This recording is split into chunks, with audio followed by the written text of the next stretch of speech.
ഇന്നൊരു പപ്പടത്തോരൻ്റെ റെസിപ്പിയാണ് കേട്ടോ. നല്ല ടേസ്റ്റാണ് ചോറിനായാലും.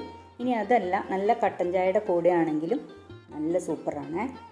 10 പപ്പടമാണ് ഞാൻ എടുത്തിട്ടുള്ളത്. ഇതുപോലെ ചെറിയ കഷ്ണങ്ങളാക്കി മുറിച്ചെടുത്ത് വെളിച്ചെണ്ണയിലേക്ക് ഇട്ട് വറുത്ത് കോരിയെടുക്കണം.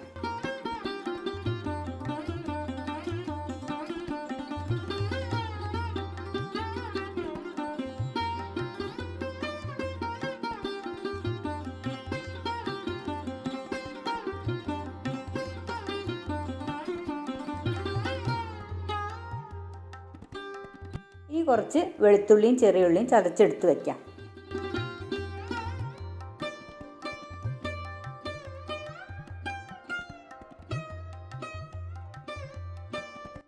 ഇനി വെളിച്ചെണ്ണ ചൂടാവുമ്പോൾ കടുക് പൊട്ടിച്ച് കറിവേപ്പിലയും ചതച്ച് വെച്ച ഉള്ളിയുടെ കൂട്ടും ആവശ്യത്തിന് വറ്റൽമുളകും ചേർത്ത് നന്നായിട്ടൊന്ന് വഴറ്റിയതിന് ശേഷം വറുത്തെടുത്ത് വെച്ചിട്ടുള്ള പപ്പടം ചേർത്ത് ഇളക്കി ഉപയോഗിക്കാം.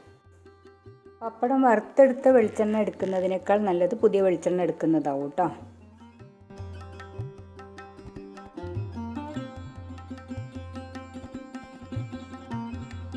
പപ്പടത്തോരൻ റെഡി ആയിട്ടുണ്ട്. എല്ലാവരും ഉണ്ടാക്കി നോക്കണേ.